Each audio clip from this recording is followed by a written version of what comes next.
الحمد للہ وکفى والصلاة والسلام على عباده الذین اصطفى خصوصا على افضلهم وخاتم النبیین محمد الامین وعلى آلہ وصحبہ اجمعین. اما بعد فقد قال اللہ تبارک وتعالی كما ورد في آخر سورة الجمعہ: اعوذ باللہ من الشیطان الرجیم بسم اللہ الرحمن الرحیم.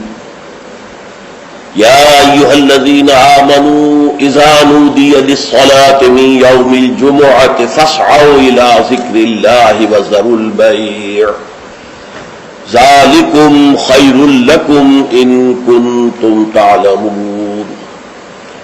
فَإِذَا قُضِيَتِ الصَّلَاةُ فَانتَشِرُوا فِي الْأَرْضِ وَابْتَغُوا مِنْ فَضْلِ اللَّهِ وَاذْكُرُوا اللَّهَ كَثِيرًا لَعَلَّكُمْ تُفْلِحُونَ.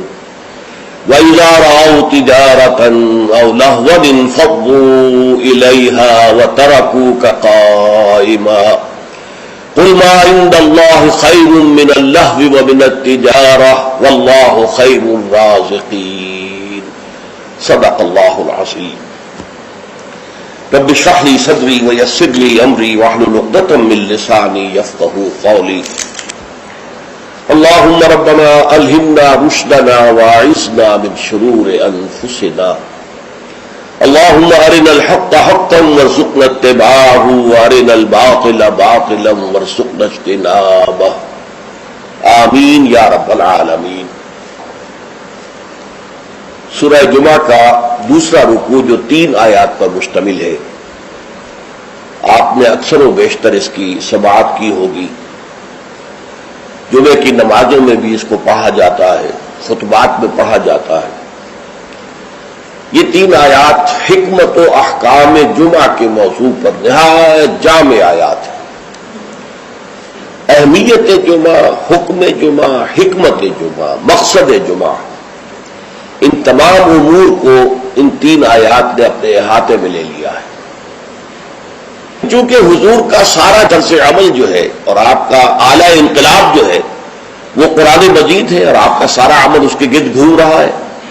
دعوت و تربیت و تزکیہ کا سارا نظام قرآن کے گرد ہے. هو الذی بعث فی الامیین رسولا منہم یتلو علیہم آیاتہ ویزکیہم ویعلمہم الکتاب والحکمہ. لہذا اس کتاب ہی کی جب اسلامی کوئی ریاست یا نظام قائم ہو جائے تو اس کتاب کی تعلیم کو مسلسل امت میں جاری رکھنا، تاکہ وہ تعلیم جو ہے عام ہوتی رہے، پھیلتی رہے، اس کو تازہ کیا جاتا رہے، اس کے لیے نظام جمعہ تجویز کیا گیا. ہفتے وار اجتماع. اب اس کو نوٹ کر لیجئے کہ نہ تو وہاں پریس تھا کہ کتابیں ہوں، رسالے ہوں، اخبار ہوں، نہ وہاں ریڈیو، نہ وہاں ٹیلی ویژن، نہ وہاں اسکول، نہ وہاں کالج، نہ یونیورسٹیاں. تو تعلیم کا نظام کیا تھا؟ اچھا، تعلیم ایک تو ہوتی ہے بچوں کی تعلیم، اس کا تو بہت آسان کام ہوتا ہے. لیکن تعلیم بالغہ، انقلاب جو ہے وہ در حقیقت زیادہ تعلیم بالغہ پر زور دیتا ہے.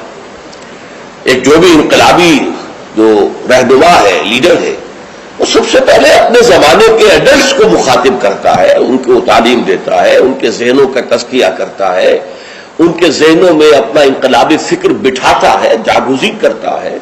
پھر ان میں سے جو موٹیویٹ ہو جاتے ہیں اور جو رسپونڈ کرتے ہیں ان کو جمع کرتا ہے، منظم کرتا ہے، طاقت بناتا ہے. بچوں کی تعلیم کا اس میں دخل نہیں ہوتا. وہ تو جب نظام بن جائے گا، اسلامی نظام آ جائے گا، تو پھر اس نظام کے تحت بالکل نیا نظام تعلیم ہوگا. بچوں کی تعلیم ابتدا سے اس طریقے پر ہوگی کہ اس سے ان کے اندر اسلام اور ایمان کے جو جذبات ہیں وہ پیدا ہو، جہاد فی سبیل اللہ کا ذوق و شوق پیدا ہو. لیکن یہ کہ سب سے پہلے جو انقلاب برپا کرنا ہے، تو بچے تو انقلاب نہیں لایا کرتے، انقلاب تو ایڈلٹس لاتے ہیں. تو ان ایڈلٹس کو مخاطب کرنا اور ان کی تعلیم، ان کا ذہن بنانا، ان کے اندر اس انقلابی فکر کو ان کے ذہنوں میں، دلوں میں اتار دینا، جاگوزی کر دینا، یہ ہے وہ مقصد کہ جو نظام جمعہ کے ذریعے سے امت میں اس کو دوام دے دیا گیا. جمعے کا ممبر جو ہے اسے ممبر رسول کہتے ہیں. ممبر رسول پر جو کھڑا ہوتا ہے وہ نائب رسول ہے. وہ نائب رسول وہی کام کرے جو حضور کرتے تھے، یتلو علیہم آیاتہ ویزکیہم ویعلمہم الکتاب والحکمہ. یہ کام امت کے اندر جاری و ساری ہو جائے، اس کا تسلسل ہو، اس کا دوام ہو، اس کے لیے جمعہ کی فرضیت کی گئی. نظام جمعہ یہ ہفتے وار اجتماع ہے. آپ کے علم میں ہوگا کمیونسٹوں کا معاملہ بھی یہ ہوتا تھا، ان کا بھی ایک فلسفہ تھا مارکسزم، اور جب تک وہ فلسفہ ذہنوں میں اتر نہ جائے کوئی شخص کمیونسٹ کیسے بنے گا. اور پھر وہ فلسفہ تازہ رہنا چاہیے، ان کے ذہنوں میں اجاگر رہنا چاہیے، مدھم نہ پڑ جائے، کہیں ان کے ساتھ اس کی ذہنی کمٹمنٹ کمزور نہ ہو جائے. تو وہ اپنے ویکلی میٹنگز کرتے تھے، اس میں کیا کرتے تھے؟ اسی فلسفے کی تجدید، اسی کی اور گہرائیوں میں اترنا، تاکہ ذہنوں کے اندر وہ فلسفہ راسخ رہے. جب فلسفہ راسخ رہے گا تو انقلابی فرور، انقلابی ذیل، انقلابی جذبہ بھی برقرار رہے گا، اور انسان جو ہے تن من دل لگا دے گا. تو یہ ربط ہے سورہ جمعہ کے ساتھ احکام جمعہ کا، اور یہ تو واضح ہی ہے کہ در حقیقت اس سورہ مبارکہ کا نام ہی اس حکم جمعہ کے حوالے سے لیا گیا ہے. اچھا، اب اس میں حکم جمعہ کی اہمیت کیا ہے اس کو آپ سمجھیے. میں چند احادیث آپ کو سنا رہا ہوں. ترمذی شریف کی روایت ہے، من ترک الجمعہ ثلاث مرات تہاونا طبع اللہ علی قلبہ، جس شخص نے 3 جمعے چھوڑ دیے کسر کی وجہ سے، یعنی کوئی اور عذر نہیں ہے، بیماری نہیں تھی، مسافر نہیں تھا، کوئی نہیں عذر، تہاونا، بس وہ اس کی اہمیت کو نہ سمجھتے ہوئے، اس کو کہتے ہیں ہون، جو آسانی سی بات ہو، بس کوئی اہمیت نہ ہو جس کی، تو تہاونا طبع اللہ علی قلبی، اللہ تعالیٰ اس کے دل پر مہر کر دے. اور یہ مہر کر دینا وہ بدترین سزا ہے جو بدترین کافروں کو دنیا میں دی جاتی ہے. ختم اللہ علی قلوبہم طبع اللہ علی قلوبہم، یہ بدترین کافروں کی سزا ہے. جو مسلمان جمعے کی اہمیت کو نظر انداز کرتے ہوئے بغیر کسی عذر کے اگر وہ جمعہ چھوڑ دے گا 3 جمعے، تو اس کے دل پر مہر ہو جائے گی. من ترک ثلاث جمع تہاونا بها طبع اللہ علی قلبہ، پہلی روایت ترمذی کی تھی، یہ ابو داؤد اور نسائی کی ہے. وقال مالک، امام مالک نے موطا میں جو بات کہی ہے وہ یہ ہے کہ لا ادری عن النبی صلی اللہ علیہ وسلم ام لا الا انه صفوان بن سلیم رضی اللہ عنہ قال من ترک الجمعة ثلاثا من غیر عذر ولا علت طبع اللہ علی قلبہ. امام مالک نے، جو ان کی کتاب مشہور ہے الموطا، حدیث کا پہلا مجموعہ، حدیث اور فقہ دونوں کا، اس میں کہتے ہیں امام مالک کہ میں یہ تو نہیں کہہ سکتا کہ یہ صفوان ابن سلیم نے رضی اللہ عنہ حضور سے سن کر کہا یا خود کہا، لیکن ان کا قول یہ ہے کہ جس نے بھی 3 جمعے ترک کر دیے بغیر کسی عذر کے، بغیر کسی بیماری کے، طبع اللہ علی قلبہ، ہی اللہ تعالیٰ اس کے دل کے اوپر مہر کر دے گا.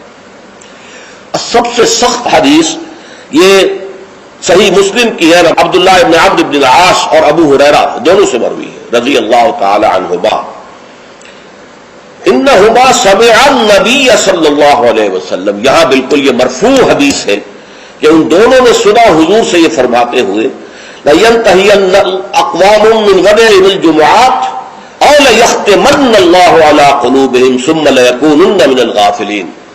لوگ باز آ جائیں اپنی جمعے کی نماز کو ترک کرنے سے، ورنہ لازماً اللہ تعالیٰ ان کے دل پر ختم کر دے گا، مہر لگا دے گا. یہ وہی لفظ ہے جو سورہ بقرہ کی ابتدا میں آیا ہے، ان الذین کفروا سواء علیہم انذرتہم ام لم تنذرہم لا یؤمنون ختم اللہ علی قلوبہم وعلی سمعہم وعلی ابصارہم غشاوہ. پھر وہ غافلوں میں سے ہو جائیں گے. اسی صحیح مسلم میں حضرت عبداللہ ابن مسعود سے ایک اور روایت ہے، ان النبی قال لقوم یتخلفون عن الجمعۃ لقد هممت ان آمر رجلا يصلي بالناس ثم احرق على رجال يتخلفون عن الجمعۃ بیوتهم. حضور نے فرمایا میرا یہ دل چاہتا ہے کہ میں کسی اور شخص کو امامت کے لیے کھڑا کر دوں اور ان لوگوں کے گھروں میں جا کر ان کے سمیت آگ لگا دوں کہ جو جمعے کے اندر حاضر نہیں ہوگی. اب آپ ایک طرف حضور کی شخصیت کو دیکھیں، آپ کے اندر نرمی تھی، رقت تھی، شفقت تھی، محبت تھی، رأفت تھی، لیکن دوسری طرف سختی کا یہ عالم ہے کہ جمعے کی اہمیت، تاکہ معلوم ہو جائے کہ جمعے کی اہمیت کیا ہے۔ یا ایھا الذین آمنوا اذا نودی للصلاۃ من یوم الجمعۃ فاسعوا الی ذکر اللہ وذروا البیع۔ اے ایمان کے دعوے دارو، جب پکارا جائے نماز کے لیے جمعے کے دن، مراد ہے نماز جمعہ۔ ویسے تو ظاہر بات ہے کہ اذان تو فجر کی بھی ہوگی، عصر کی بھی، مغرب کی بھی، عشاء کی بھی، یہاں مراد کیا ہے؟ نماز جمعہ کے لیے جب اذان دی جائے فاسعوا الی ذکر اللہ، لفظی ترجمہ تو ہوگا تو پھر دوڑ پڑو اللہ کے ذکر کی طرف، صحیح کے معنی دوڑنا ہے، لیکن یہ کہ چونکہ حضور نے صلی اللہ علیہ وسلم دوڑنے سے منع کیا ہے، لہذا لپکو، یعنی ہمتاً متوجہ ہو جاؤ۔ اب کوئی کاروبار دنیاوی تمہیں ذرا اس گاہک کو نپٹا لوں، پھر نہیں، فوراً کاروبار بند۔ فرمایا فاسعوا الی ذکر اللہ وذروا البیع، کاروبار چھوڑ دو۔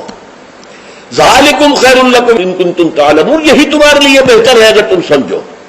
اب دیکھیے، غور کیجئے اس میں کہ ہو سکتا ہے کوئی شخص، کوئی دکاندار بیچارہ صبح سے بیٹھا تھا، کوئی گاہک نہیں آیا، جس وقت گاہک دکان میں داخل ہوا اسی وقت اب اذان جمعہ کی آواز آ گئی، اب بڑے سخت امتحان میں ہے وہ، لیکن فرمایا گیا ذالکم خیر لکم، بظاہر گھاٹے کا سودا ہے، صبح سے بیکار بیٹھے تھے، کوئی گاہک نہیں تھا، اب آیا ہے تو نماز کی اذان آ گئی، چھوڑ کے جانا پڑے گا۔ ضرور پہ کاروبار چھوڑ دینا یہ لازم ہے، یہ حکم ہے، یہ واجب ہے، فرض ہے چھوڑ دینا، اس میں کسی قسم کی کوتاہی جو ہے وہ پسندیدہ نہیں ہے۔ تو جمعے کی اہمیت کے لیے ایک طرف تو قرآن مجید کے یہ الفاظ، یا ایھا الذین آمنوا اذا نودی للصلاۃ من یوم الجمعۃ فاسعوا الی ذکر اللہ وذروا البیع ذالکم خیر لکم ان کنتم تعلمون، اور اس کے ساتھ جمع کیجئے وہ احادیث کی میں آپ کو سنا چکا ہوں۔ اگر 3 جمعے کسی مسلمان نے بغیر عذر کے، ہاں عذر ہو سکتا ہے، آپ بیمار ہیں تو آپ پر فرض نہیں ہے، آپ مسافر ہیں تو مسافر پر فرض نہیں ہے، آپ غلام ہیں کسی کے تو آقا کی اجازت کے بغیر نہیں جا سکتے، لہذا غلام پر بھی جمعہ فرض نہیں ہے، بچے پر بھی جمعہ فرض نہیں ہے، خواتین پر جمعہ فرض نہیں ہے، وہ اپنی ظہر کی نماز اپنے گھروں میں ادا کریں، جمعہ کی فرضیت نہیں ہے۔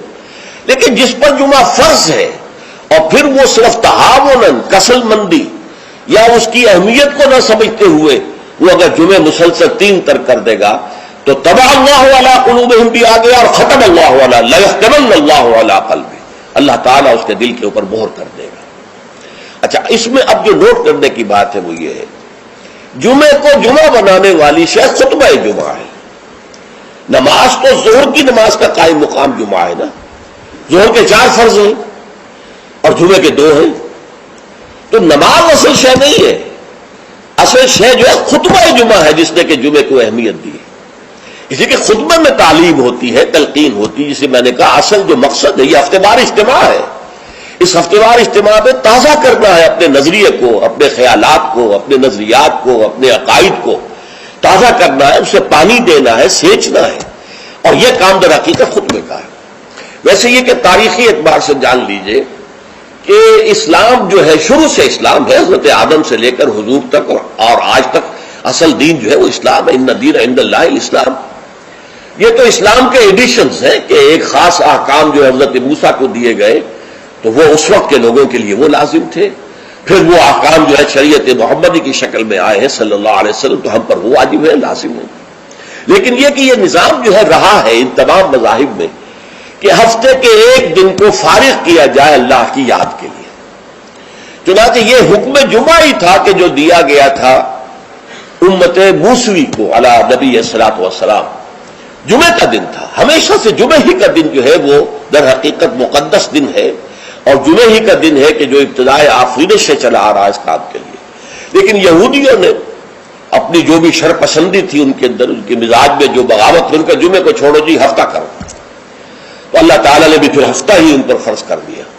اور ان کے ہاں یہ ہفتہ اتنا سخت تھا، جمعے کی مغرب کی نماز کے بعد سے لے کر اگلے ہفتے کی مغرب تک 24 گھنٹے کوئی کاروبار دنیاوی مطلقاً حرام تھا۔ آج بھی امریکہ کے اندر جو لوگ رہتے ہیں، جو کہ پریکٹسنگ جیوز ہیں، جن کے وہ لمبے لمبے بال ہوتے ہیں، ادھر زلفیں ہوتی ہیں، اور انہوں نے لمبے لمبے کوٹ سے رنگ کے پہنے ہوتے ہیں، اور فیلٹ ہیٹ ہوتا ہے ان کا خاص طرز کا سیاہ رنگ کا، یہ جو پریکٹسنگ یہودی ہیں، آرتھوڈاکس یہودی ان کو کہتے ہیں، یہ جمعے کی شام سے اپنے ٹیلی فون کنیکشن بند کر دیتے ہیں، کوئی گفتگو نہیں، ان کے تمام دفاتر بند، گھروں پر بھی کوئی ٹیلی فون نہیں لیں گے، وہ سب بند، اور اس کے بعد ان کا پورا دن گزرتا ہے۔ لیکن وہاں فرق یہ ہے کہ وہاں کوئی جماعت کا اہتمام نہیں تھا، اپنے اپنے طور پر اللہ کو یاد کرو، تورات پڑھتے رہو، جو بھی ان کی ہر شکل تھی نماز کی اس میں وقت گزارو، دنیاوی کاروبار جو ہے وہ کوئی نہیں ہوگا۔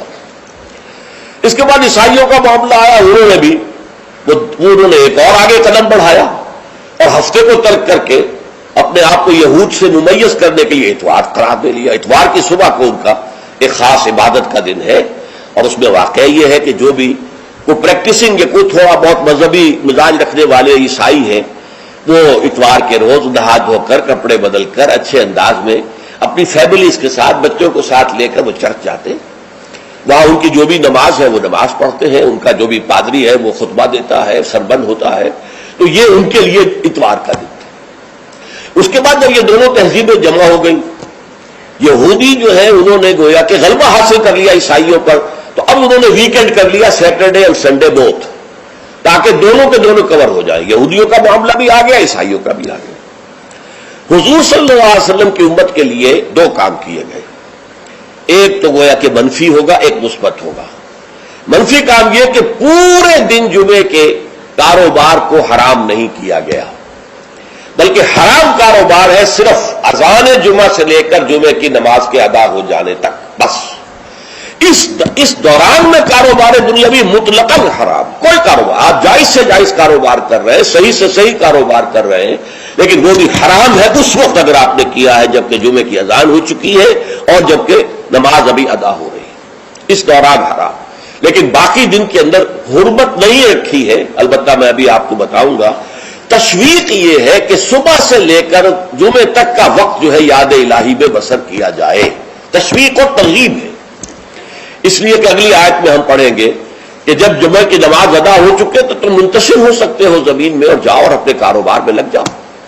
لیکن جمعہ سے قبل کے بارے میں کچھ نہیں کہا، نہ تو یہ کہا کہ کاروبار نہیں کر سکتے، نہ یہ کہا کہ کرو جاؤ تمہیں اجازت ہے، نہیں، وہاں سکوت اختیار کیا قرآن نے۔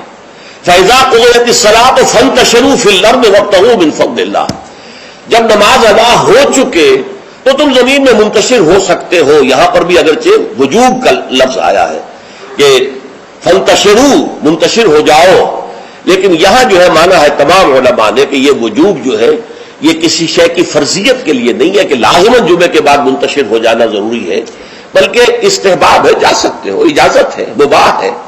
کاروبار کی حرمت کا معاملہ ختم ہو گیا جیسے ہی جمعے کی نماز ادا ہو چکی، اب آپ جائیں، اپنے دفتر میں جائیں، اپنے کاروبار میں جائیں، اپنی دکان پر جائیں، کوئی اعتراض نہیں۔ لیکن یہ ہے کہ جہاں تک پہلے کا وقت ہے اس کے بارے میں کوئی بات نہیں آئی، یہ احادیث میں آئی ہے اور اسے تبکیر کہتے ہیں۔ پسندیدہ یہ ہے کہ جمعے کی صبح ہی سے انسان جو ہے وہ اس کام میں مصروف ہو جائے جو کام یہودیوں کے ہاں تھا پورے یوم سبت میں، اسے تبکیر کہتے ہیں۔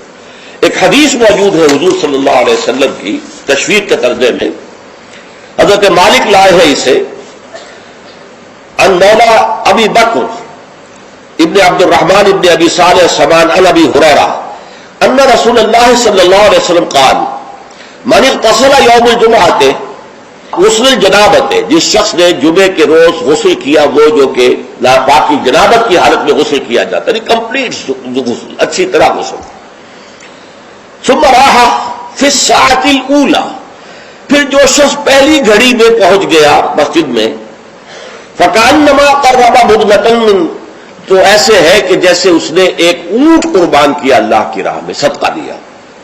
ومن راح فی الساعۃ الثانیۃ، جو دوسرے گھنٹے میں دوسری گھڑی میں گیا، فکأنما قرب بقرۃ، تو ایسے ہے جیسے کہ ایک گائے اس نے اللہ کی راہ میں صدقہ کر دی اور ذبح کر دی، خیرات کر دی۔ ومن راح فی الساعۃ الثالثۃ، اور جو تیسری گھڑی میں تیسرے گھنٹے میں گیا، فکأنما قرب بشاۃ او قرن، پھر یہ اس کے برابر ہوگا کہ گویا کہ کسی نے ایک بکری اللہ کی راہ میں ذبح کر دی، صدقہ کر دی، یا کوئی میڈھا کر دیا۔ ومن راح فی الساعۃ السابعۃ، اور جو گیا چوتھے گھنٹے میں چوتھی گھڑی میں، فَكَأَنَّمَا قَرَّبَ دُجَاجَةً، تو یہ اس کے برابر ہے کہ گویا کہ اس نے ایک مرغی جو ہے اللہ کی راہ میں دے دی، خیرات کر دی.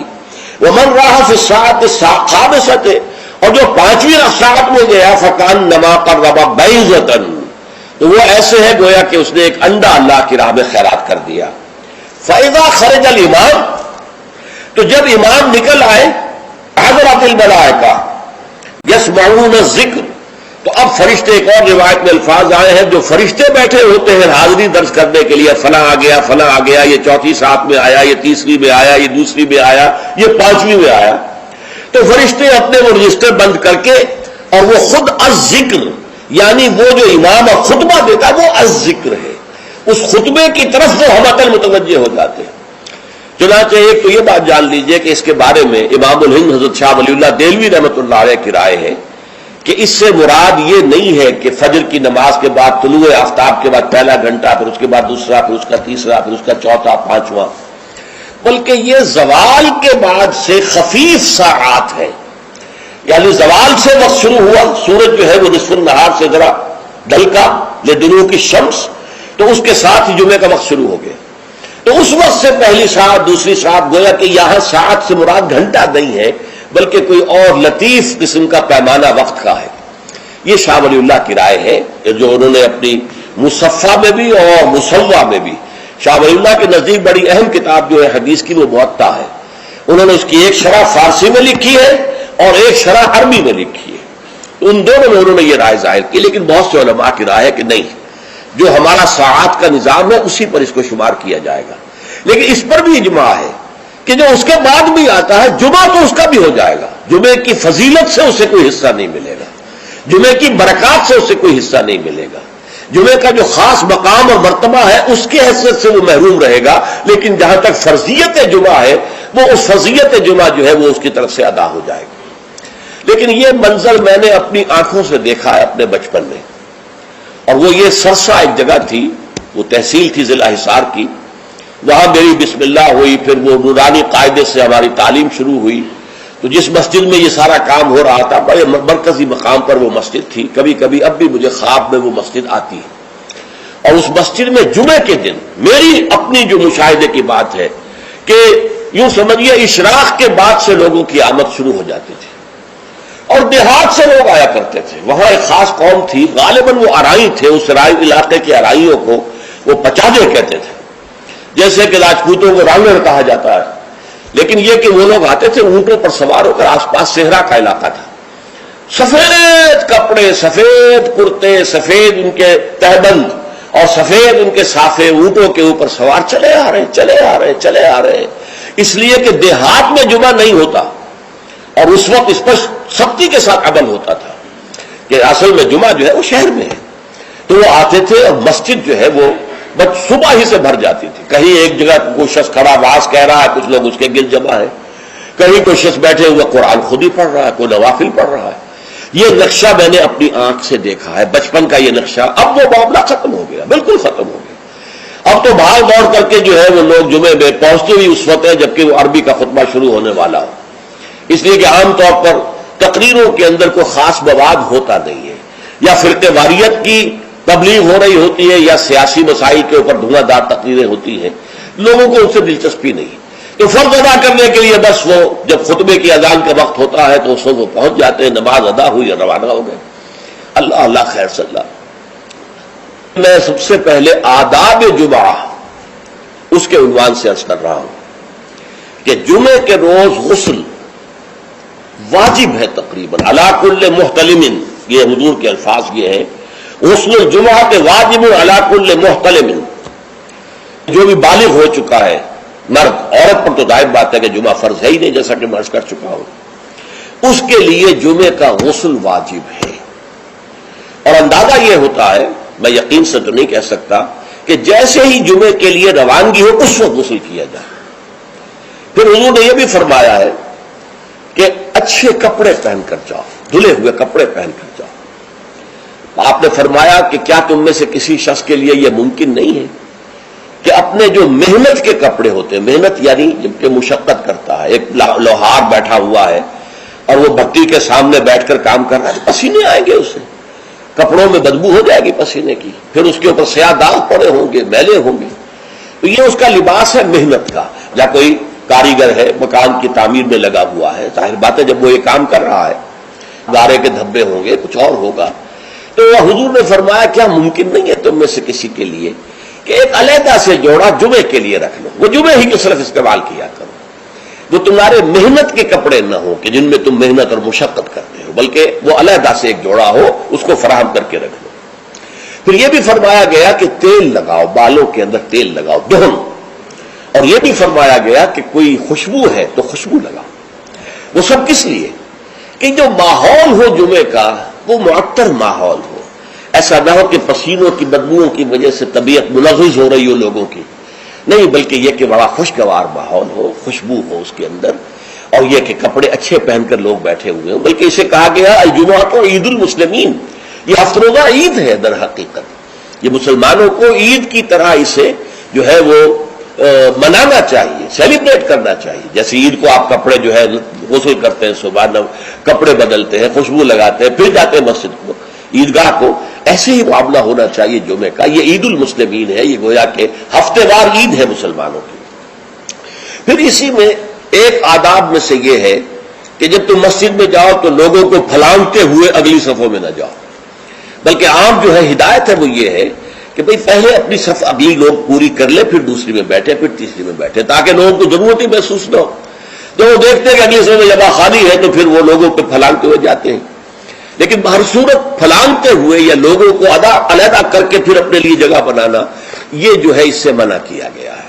خاموشی سے جہاں جگہ تمہیں مل رہی ہے بیٹھ جاؤ. اور پھر اسی میں سے انصات ہے، خاموش رہو، گفتگو نہ ہو. یہاں تک کہ حضرت ابو ہریرہ سے یہ روایت ہے ترمذی اور نسائی اور دوسری کتابوں کے اندر، ان رسول اللہ صلی اللہ علیہ وسلم قال اذا قلت لصاحبك يوم الجمعة انصت والامام يخطب فقط لغوت. دو آدمی گفتگو کر رہے، آپ تیسرے آدمی ہیں، آپ سن رہے، آپ ان سے کہتے ہیں خاموش ہو جاؤ، تو تم نے بھی لغو کام کیا. انہیں منع کرنے کے لیے بولنا بھی پسندیدہ نہیں ہے، خاموش ہو، اشارے سے کہہ دو. لیکن تم نے اگر آواز نکالی جبکہ امام خطبہ دے رہا ہے، امام کے خطبے کی طرف ساری توجہ، اس جمعے کی ساری حیثیت جو ہے وہ اسی خطبے کی وجہ سے، لہذا اس میں آپس میں گفتگویں کرنا، اس طرح کی چیزیں جو ہے وہ بالکل غلط ہیں، آداب جمعہ کے منافی ہیں. جس کی انتہا یہ ہے کہ اگر وہ آپس میں دو گفتگو کر رہے ہیں اور آپ انہیں روکنے کے لیے بھی زبان کھولیں، انصت، خاموش ہو جاؤ، تو یہ بھی فقط لغو تھا، تم نے بھی ایک لغو حرکت کی. بلکہ اشارے کنایت سے کہہ دیا جائے کہ زبان نہ کھولی جائے. پھر اس میں حضور کیا کرتے تھے، خطبے میں کیا کرتے تھے؟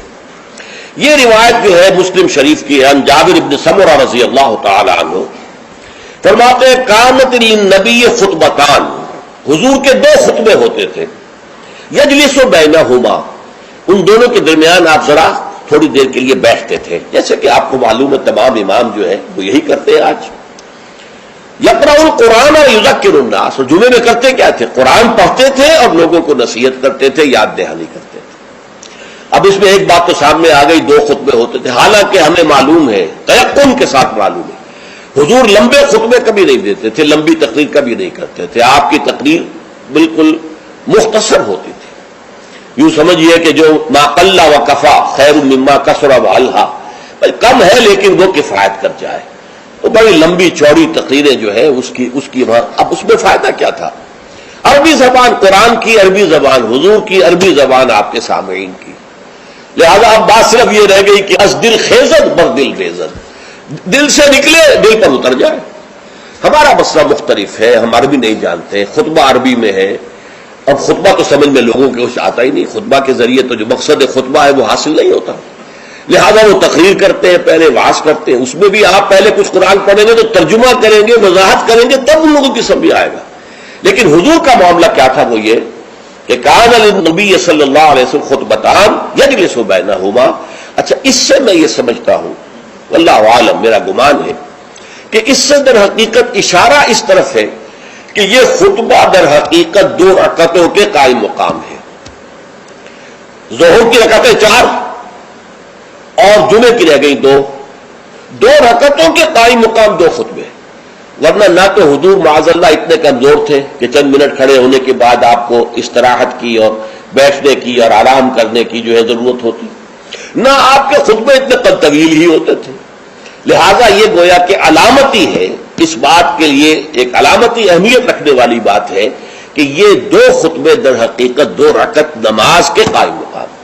اب جیسے نماز میں آپ بات نہیں کر سکتے، اسی طریقے سے خطبے کے دوران بھی آپ بات نہیں کر سکتے. آپ کو خاموش رہنا ہے، مؤدب ہو کر پورے طریقے سے سننا ہے خطبہ.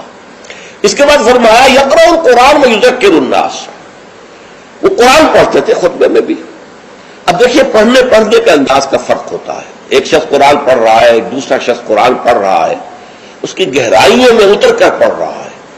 جہاں آواز بلند کرنے کی ضرورت ہے وہاں آواز بلند کرتا ہے، جہاں آواز پست کرنے کی ضرورت ہے وہاں آواز پست کرتا ہے. اس طریقے سے وہ قرآن مجید کے اندر سے صرف اس کے معنی ہی نہیں نکال رہا بلکہ اس کے احساسات کو بھی اجاگر کر رہا ہے. تو حضور جیسے پڑھتے ہوں گے اس کا خیر ہم تصور نہیں کر سکتے، لیکن یہ کہ یہ ضرور آتا ہے کہ حضور کا خطبہ جو ہے وہ ٹھنڈا نہیں ہوتا تھا، وہ جذباتی ہوتا تھا. چنانچہ یہ حدیث موجود ہے عبداللہ سے، جابر ابن عبداللہ رضی اللہ تعالی عنہما سے، قال كان رسول اللہ صلی اللہ علیہ وسلم اذا خطب احمرت عیناہ وعلا صوته واشتد غضبه حتی كأنه منذر جیش یقول سبحکم ومسعکم. حضور صلی اللہ علیہ وسلم جب خطبہ دیتے تھے آپ کی آنکھیں سرخ ہو جاتی تھی، آپ کی آواز بلند ہوتی تھی اور آپ پر ایک غضب کی سی کیفیت طاری ہوتی تھی، گویا کہ کوئی سالار ہے، کوئی سپہ سالار ہے جو اپنے لشکر کو بتا رہا ہے کہ وہ دشمن کا لشکر آ چکا ہے، اب یا تو صبح کو تم پر حملہ ہو جائے گا، شام کو ہو جائے گا، تیار ہو جاؤ پوری طریقے سے.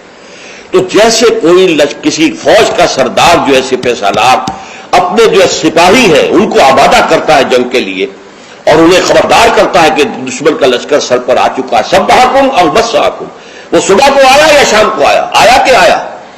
اس طریقے سے حضور کا خطبہ ہوتا تھا، ٹھنڈا نہیں بلکہ یہ کہ اس کے اندر ایک جوش اور لوگوں کو بھی جوش میں لانے کے لیے ایک ایسا انداز کہ جس سے خود ان کے اندر بھی جوش پیدا ہو جائے. اور اس میں کیا ہوتا تھا؟ قرآن پڑھتے تھے. ایک صحابی نے فرمایا ہے کہ میں نے سورہ قاف حضور کے خطبہ جمعہ سے یاد کی ہے، یعنی عام طور پر آپ سورہ قاف اس طرح پڑھتے تھے کہ پھر مجھے اس کے یاد کرنے میں بڑی آسانی ہو گئی اور میں یاد کر لیا میں نے. اس سے متعلق میری زندگی کا بھی ایک واقعہ ہے، میں بھی حیران ہوں اس طرح کے جب بات پڑھتا ہوں. یہ 57 کی بات ہے، جمعیت طلبہ میں میں تھا اس وقت، اسلامی جمعیت طلبہ، تو ایک تربیت دہ ملتان کی جمعیت نے منعقد کی، اس میں درس قرآن کے لیے مجھے بلایا گیا. وہ ایک محلہ ہے ملتان کا قدیر آباد، اور قدیر آباد میں ایک مسجد تھی حافظ عبدالتواب صاحب کی مشہور تھی، نابینا تھے.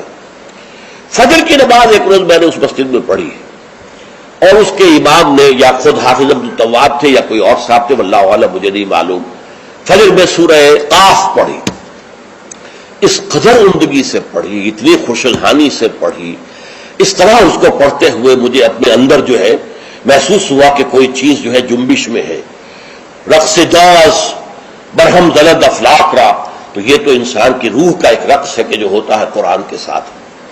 میں نے اسی دن سورت قاف حفظ کر لی، اسی دن. 3 رکوع ہے، چھوٹی نہیں ہے، لیکن اسی دن میں نے حفظ کر لی، اس لیے کہ اس کا اتنا نقش مجھ پر قائم ہو چکا تھا قلب پر کہ پھر اسے یاد کرنا بہت آسان تھا. اسی طرح ایک مرتبہ مولانا اصلاحی صاحب کے پیچھے جمعہ پڑھا، انہوں نے سورہ قیامہ پوری کی پوری اس خطبے کے پہلے خطبے کے اندر پڑھی اور وہ مجھے یاد ہو گئی. تو اس طریقے سے یہ پڑھنے میں زمین و آسمان کا فرق ہوتا ہے. جو بھی انداز ہے قرآن کا اس کو صحیح طور پر، ورنہ ہمارے یہاں یہ بھی ہے کہ حسن قرات کے لیے جو قواعد مقرر ہو گئے ہیں اس کے تحت پڑھے جاتا ہے تو اس کے اندر وہ کیفیت نہیں ہوتی، وہ جذبہ جو ہے اس سے ٹرانسمٹ نہیں ہوتا، واللہ عالم.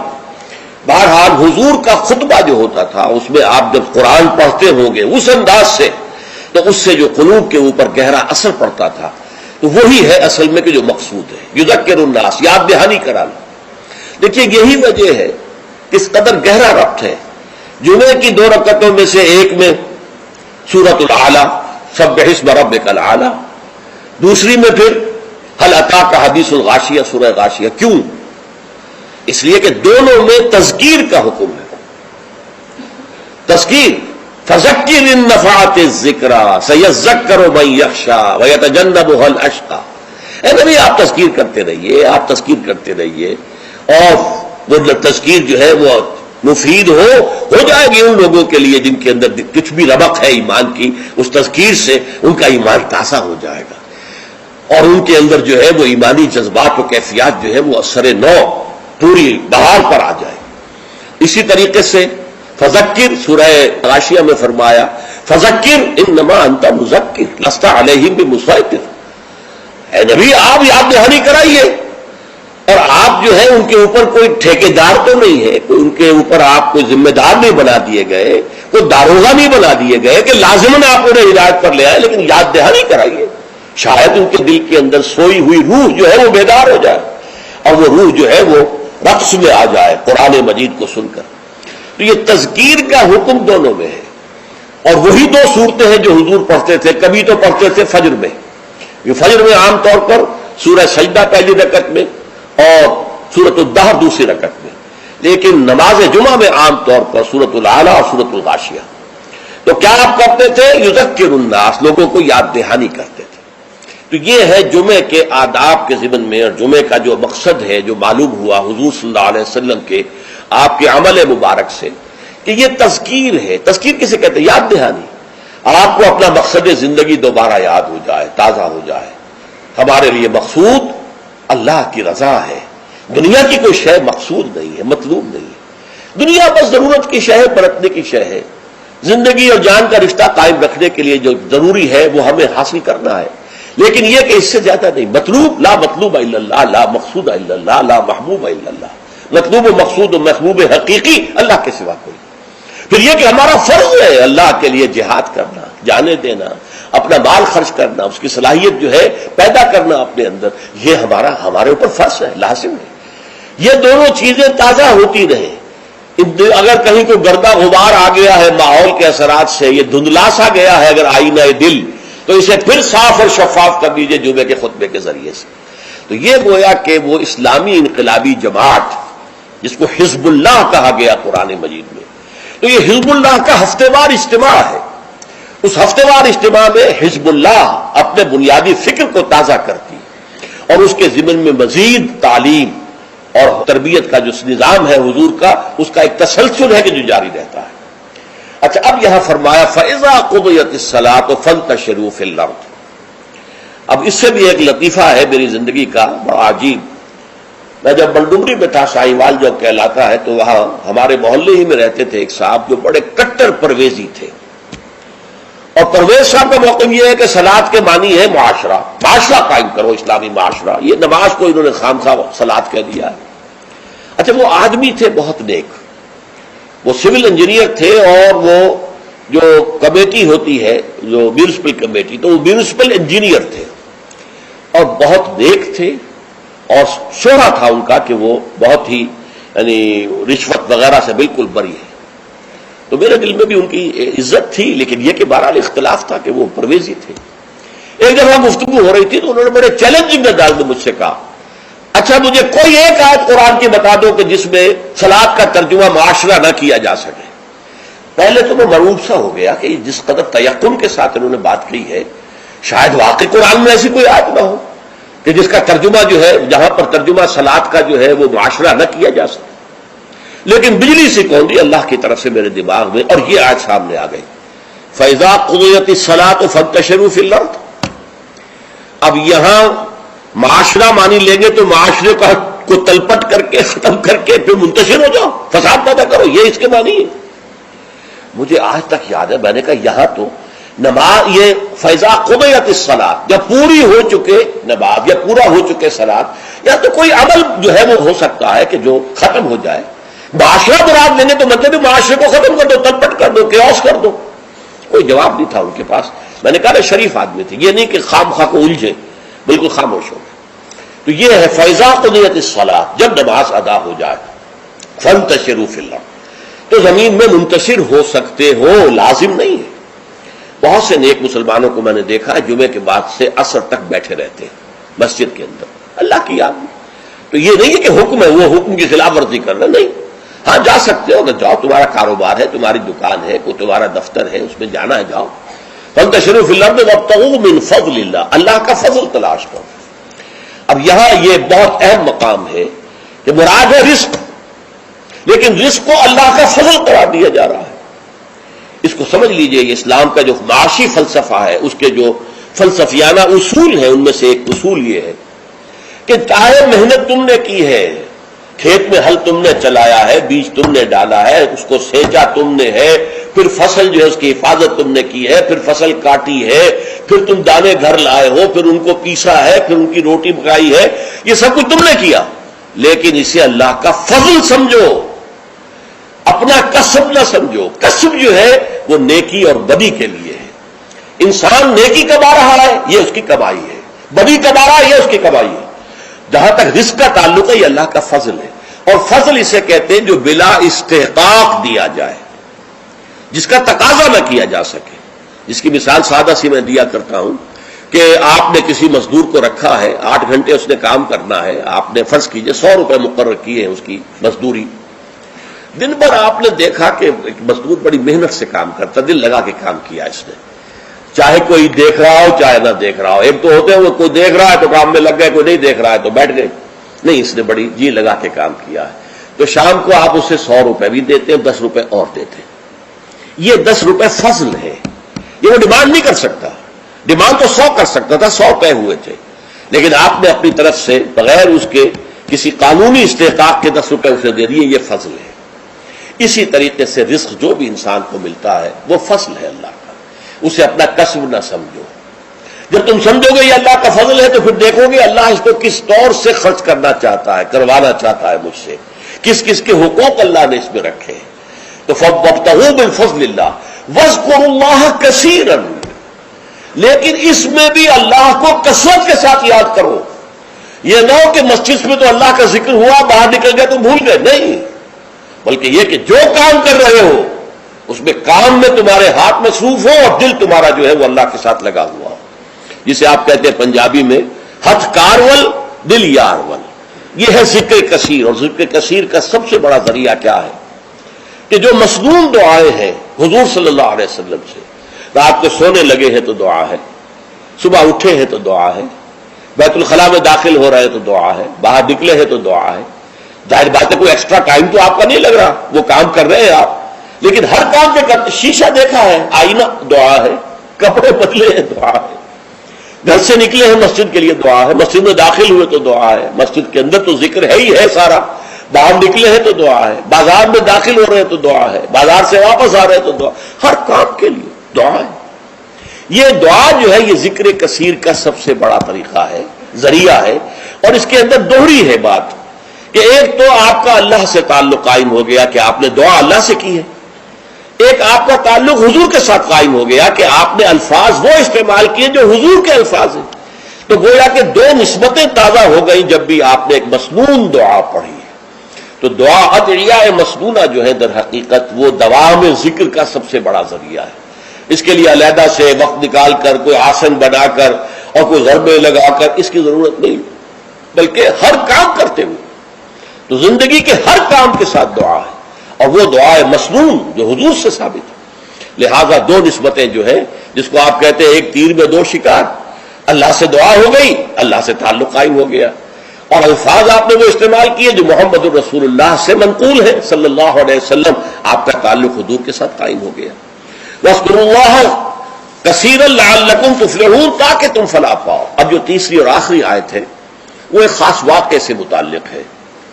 وَإِذَا رَأَوْا تِجَارَةً أَوْ لَهْوًا انفضوا إِلَيْهَا. اے نبی ان لوگوں کا حال یہ ہے، ان لوگوں سے کیا مراد ہے اب یہاں معین نہیں ہے، لیکن کچھ لوگ جو بہرحال مسجد میں نماز جمعہ ادا کر رہے تھے، اذا رأوا تجارۃ، جب انہوں نے دیکھی کوئی تجارت، کوئی کاروبار، اور لہون یا کوئی کھیل تماشا، کہیں سے کسی مداری کی ڈگڈگی کی آواز آ گئی، تو اب یہ ہے کہ یہ آپ کو چھوڑ کے یہ ادھر متوجہ ہو گئے. انفضوا الیہا وترکوک قائما، اور آپ کو کھڑے ہوئے چھوڑ گئے. قل ما عند اللہ خیر من اللہو ومن التجارہ، بڑی شدید جو اس پر سرزنش آئی. ان سے کہہ دیجئے جو اللہ کے پاس ہے وہ تجارت سے بھی اور یہ دل لگی کے کاموں سے اور یہ تفریح کے کاموں سے سب سے بڑھ کر قیمتی شے ہے، اور اللہ ہی تعالیٰ جو ہے وہ رزق دینے والا ہے۔ تو اس کا در حقیقت یوں سمجھ لیجئے کہ ایک تو عام طور پر یہ کہا گیا ہے کہ ابتدا میں جمعہ کا خطبہ بھی نماز کے بعد ہوتا تھا، جیسے عیدین کا جمعہ بھی آج کل ہوتا ہے۔ عیدین میں آپ کو معلوم ہے 2 رکعت نماز کے بعد جو ہے وہ خطبہ ہوتا ہے۔ تو ابتدا میں صورت یہ تھی کہ اسی طرح جمعے کا خطبہ تھا، تو کچھ لوگوں نے یہ سمجھا کہ جمعہ تو ادا ہو چکا، خطبے کی اہمیت ان کے سامنے نہیں تھی، اور صورتحال یہ تھی کہ سخت قحط پڑا ہوا تھا، اجناس کی کمی تھی بازار میں، گندم جو وغیرہ دکانیں خالی تھیں۔ اسی اسنا میں گھنٹیاں سی بجنے لگی، اونٹ چلے آ رہے ہیں، معلوم ہوا کوئی قافلہ آ گیا ہے اجناس لے کر شام سے، گندم لے کر یا جو لے کر یا اور چیزیں لے کر کھانے پینے کی، اور لوگوں کو فکر ہوئی جیسے کہ ہمیں ہو جاتی ہے، جلدی جائیں پتہ نہیں سب لوگ خرید لیں اور ہم رہ جائیں، جو بھی مال آیا ہے جو بھی اجناس آئی ہے وہ ختم ہو جائے ہم رہ جائیں۔ تو اس خوف سے لوگ جو ہے حضور کو کھڑا ہوا، جبکہ ابھی آپ خطبہ دے رہے تھے، اور اگر واقعتاً وہ بات صحیح ہے کہ نماز ادا ہو چکی تھی تو خطبہ جو ہے وہ بات کی انہوں نے اضافی شے سمجھی، اس کی کوئی اہمیت نہ سمجھی، وہ چلے گئے۔ تو میں اسی روایت کو زیادہ صحیح سمجھتا ہوں کہ جمعہ جو ہے وہ ابتدا کے اندر جمعے کا خطبہ بھی نماز کے بعد ہوتا تھا، تو لوگ چلے گئے۔ انفضوا الیہا وترکوک قائما، میرے نزدیک یہ کہ اگر نماز ادا نہ ہوئی ہوتی تو مجھے گمان نہیں ہے کہ کوئی ایک شخص بھی وہاں سے نکلتا۔ اچھا، نکلنے والوں میں ظاہر بات ہے کہ سب سے پہلی فہرست پر تو منافقین ہوں گے، جن کے دلوں میں ایمان ہے ہی نہیں، یا ضعیف الایمان لوگ ہوں گے، یا کچھ غافل قسم کے ہوں گے جنہیں خطبے کی اہمیت کا علم نہیں تھا۔ تو اسی اعتبار سے بڑی مناسبت ہے کہ یہ آخری آیت جڑی ہوئی ہے اگلی سورت سے، سورہ منافقون، اور اس میں بھی اذا جاءک المنافقون قالوا نشهد انک لرسول اللہ واللہ یعلم انک لرسولہ واللہ یشہد ان المنافقین لکاذبون۔ تو گویا کہ یہ اس طریقے سے جڑ گئی ہیں دونوں صورتیں، سورہ جمعہ اور سورہ منافقون، اور حضور صلی اللہ علیہ وسلم اسی وجہ سے کبھی کبھی سورہ جمعہ اور سورہ منافقون فجر میں پڑھتے تھے۔ اکثر تو میں بتا چکا ہوں کہ سورہ سجدہ اور سورہ دہر، لیکن کبھی کبھی سورہ جمعہ اور سورہ منافقون پڑھتے تھے، کیونکہ یہ آپس میں جڑی ہوئی ہے۔ وَإِذَا رَأَوْا تِجَارَةً أَوْ لَهْوًا انفضوا إِلَيْهَا، اب یہاں پر لوگوں کی ہدایت کے لیے لہو کا لفظ بھی اضافہ کر دیا گیا۔ جو واقعہ میں نے بیان کیا اس میں صرف یہ کہ گندم یا کچھ اور جو ہے وہ اجناس جو ہے ان کی کمی تھی، اور اس وقت وہ قافلہ آ گیا تو بہت سے لوگ ادھر متوجہ ہو گئے، اور حضور کا جو خطبہ جاری تھا اس کی پرواہ نہیں کی، اس پر سرزنش کی گئی۔ اس سے اضافی فائدہ کیا ہوا کہ خطبے کی اہمیت واضح ہو گئی کہ نماز جمعہ تو ہے ہی خطبے کے لیے، ورنہ نماز تو تم ظہر کی پڑھتے ہو، 4 رکعتیں پڑھتے ہو، اور یہاں تم نے 2 رکعتیں پڑھی ہیں۔ اصل میں تو یہ خطبہ جو ہے وہی ہے در حقیقت جس کے ذریعے سے اپنے انقلابی فکر کو تازہ رکھنا ہے، اپنے انقلابی جذبے کو، جہاد اور قتال کے جذبے کو برقرار رکھنا ہے۔ یہ اس کے لیے ایک نظام تعلیم ہے، تعلیم بالغہ کا نظام۔ اب اگرچہ اس وقت صورت یہ ہے کہ نماز جمعہ کی اور خطبہ جمعہ کی وہ حیثیت الا ماشاء اللہ کہیں کہیں اگر ایسا ہو تو ہو کہ یہ مقصد پورا ہو رہا ہو، ورنہ حقیقت میں نہیں ہوتا۔ یا فرقے واریت کی بحثیں ہوتی ہیں، ایک دوسرے پر کفر کے فتوے لگتے ہیں، اور یا یہ کہ کچھ سیاسی مزاج کے جو ہے وہ سیاست پر گفتگو کرتے ہیں، تو یہ نہیں ہے۔ لیکن پھر بھی کھنڈر بتا رہے ہیں عمارت عظیم تھی۔ آج بھی مسلمان جس اہتمام کے ساتھ جمعے کے لیے جاتے ہیں، جتنی بڑی بڑی گیدرنگز ہوتی ہیں، کانگریگیشنز ہوتی ہیں، تو اس سے معلوم ہوا کہ محمد کا قائم کردہ یہ نظام صلی اللہ علیہ وسلم کس قدر محکم تھا، اور آج تک بھی بڑا پیارا ہی مصرع ہے، کھنڈر بتا رہے ہیں عمارت عظیم تھی۔ اگرچہ وہ اصل عمارت تو ختم ہوئی، رہ گئی رسم ازاں روح بلالی نہ رہی، فلسفہ رہ گیا تلقین غزالی نہ رہی، نماز و روزہ و قربانی و حج یہ سب باقی ہے، تو باقی نہیں ہے۔ اللہ کی روح جو ہے تقوی اللہ وہ ختم ہو چکی ہے۔ لیکن یہ ہے کہ پھر بھی یہ کھنڈر جو ہے یہ بھی بتا رہے ہیں کہ عمارت جب تھی قائم تو کتنی عظیم ہوگی، جبکہ اس کے ڈھانچے کے اندر اس کی روح بھی تھی، تذکیر، یاد دہانی، اسلام کے انقلابی جذبات کو تازہ کرنا، اپنے انقلابی فکر توحید کو تازہ کرنا۔ تو یہ گویا کہ حزب اللہ کا ہفتے وار اجتماع تھا۔ بارک اللہ لی ولکم فی القرآن العظیم ونفعنی وإیاکم بالآیات والذکر الحکیم۔